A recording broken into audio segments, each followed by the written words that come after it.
जय हिंद दोस्तों, स्वागत है आपका जीके ट्रिक्स विद एचपी में। आशा करता हूँ आप सभी लोग स्वस्थ होंगे। जैसे कि आप जानते हैं, हिंदी भाषा का जो पहला भाग लेके आया था मैंने पिछली वीडियो में, जो एमपीपीएससी की मुख्य परीक्षा और एमपीएसआई की प्रारंभिक परीक्षा के लिए बहुत ही महत्वपूर्ण था। उसी श्रृंखला में जो अगला वीडियो लेके आया हूँ मैं, भाग 2, तो जिसमें आज हम देखेंगे हिंदी भाषा की उत्पत्ति किस प्रकार हुई। तो आइए देखते हैं। तो हम देख रहे हैं हिंदी भाषा।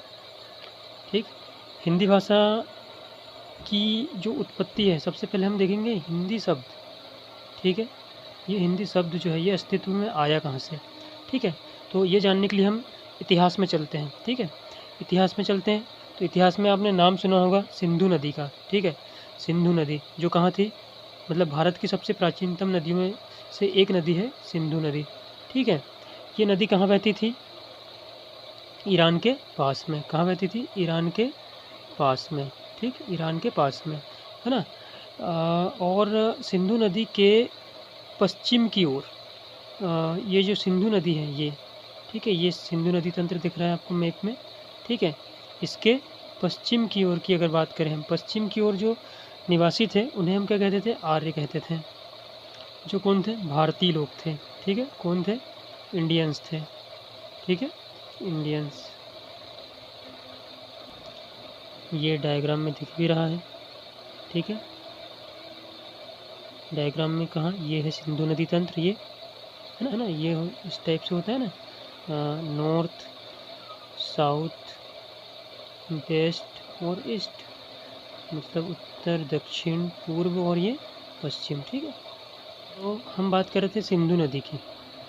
ठीक है, सिंधु नदी की। और सिंधु नदी के पश्चिम की ओर कौन रहते थे? आर्य लोग। ठीक है,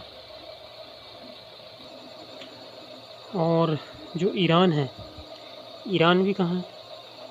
तो ईरान भी जो है ये सिंधु नदी के नज़दीक, ठीक है, सिंधु नदी के समीप में है ना। तो इसलिए जो ईरानी लोग थे, ईरानी लोग स को क्या बोलते थे? हा बोलते थे। स को हा बोलते थे। ठीक है, और त को था। त और था दोनों को क्या बोलते थे? त बोलते थे। द और धा को क्या बोलते थे? द बोलते थे। प और फा को क्या बोलते थे? प बोलते थे। ठीक है ना। इसलिए क्या होता था, ये ईरानी लोग सिंधु को क्या बोलने लगे? हिंदू बोलने लगे। ठीक है, क्योंकि ये स को क्या बोलते थे? स को बोलते थे हाँ। ठीक, और जो धा है, धा, इसको बोलते थे द। ठीक है ना। तो ईरानी लोग सिंधु को हिंदू कहते थे। ठीक है, और इसलिए जो सिंधु नदी के पास के लोग है ना, सिंधु नदी के पास के लोगों को क्या कहने लगे? वो हिंदू कहने लगे। ठीक है, और उनकी भाषा क्या कहलाई? वो कहलाई हिंदी। ठीक, तो यहाँ से हिंदी भाषा मतलब हिंदी शब्द की उत्पत्ति हुई। ठीक है, और हिंदू धन वी बराबर क्या कहलाया? हिंदवी कहलाया। और हिंदवी से ही हिंदी शब्द का नामकरण हुआ। ठीक है, और ये नाम किन्होंने दिया? ईरानियों ने दिया।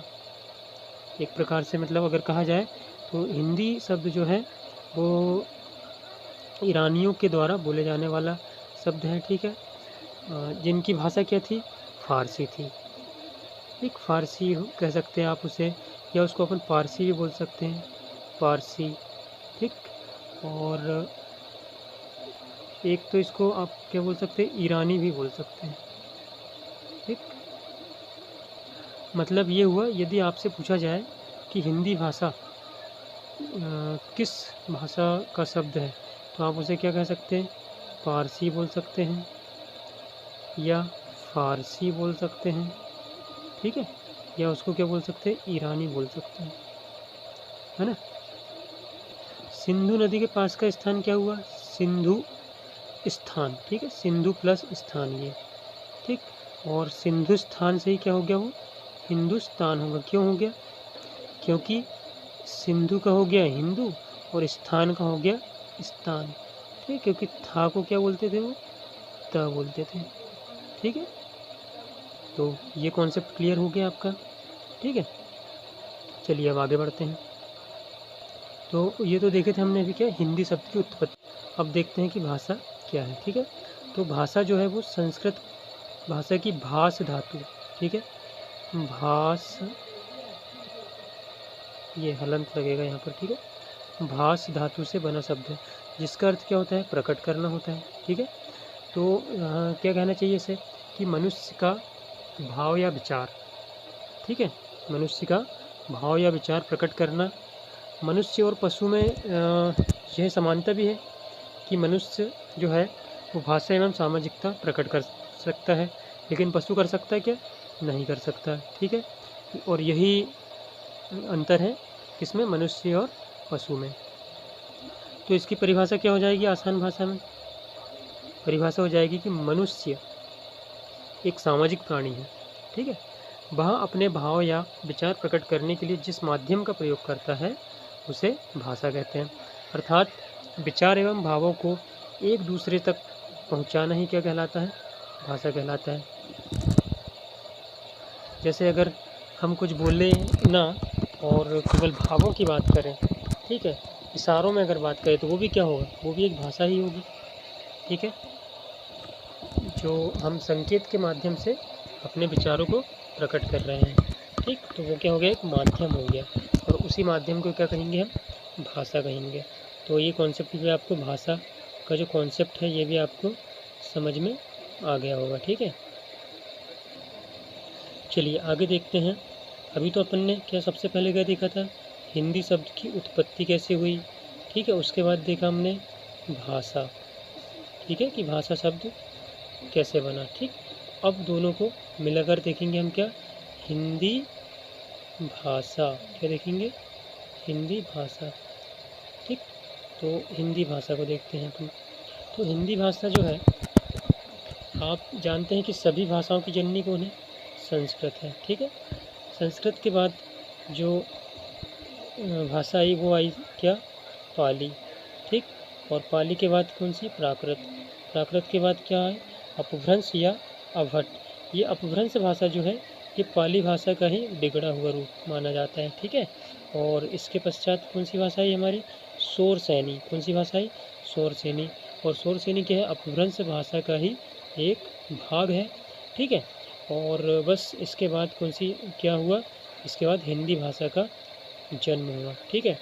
तो हिंदी भाषा का जन्म के जो चरण है वो क्या है, सबसे पहले संस्कृत, उसके बाद पाली, फिर प्राकृत, फिर अपभ्रंश या इसको अभट्ट भी कहते हैं, ठीक है। उसके बाद शौरसेनी, और शौरसेनी क्या है, अपभ्रंश का ही एक भाग है।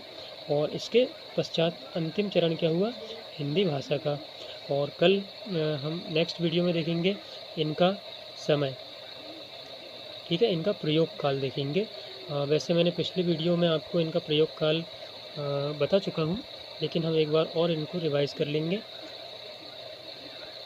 दोस्तों ये जो क्वेश्चंस है, मतलब हिंदी भाषा का जो प्रयोग काल है ये, और ये जो भाषा क्रम है ये भी कई बार MPSI और मुख्य परीक्षा में जो वन लाइनर क्वेश्चन होते हैं मुख्य परीक्षा के, उसमें कई बार पूछा जा चुका है, और MPSI में तो अक्सर पूछे जाते हैं। इसलिए इन्हें आप ध्यान से समझें, और जो मैं बताता हूँ उसका आप नोट्स भी बनाएं, ठीक है ना।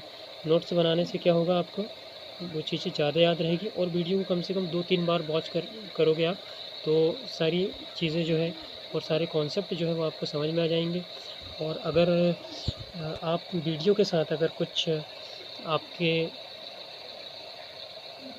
वीडियो देखते हुए और समझते हुए अगर नोट्स बनाएंगे तो आपको ज़्यादा समय तक याद रहेगा। और किसी भी चीज़ को जब आप पढ़ रहे हो तो उसका रिवीजन करना बहुत ज़रूरी है, क्योंकि बिना रिवीजन के याद नहीं रहेगा आपको और एग्ज़ाम में आप भूल जाओगे।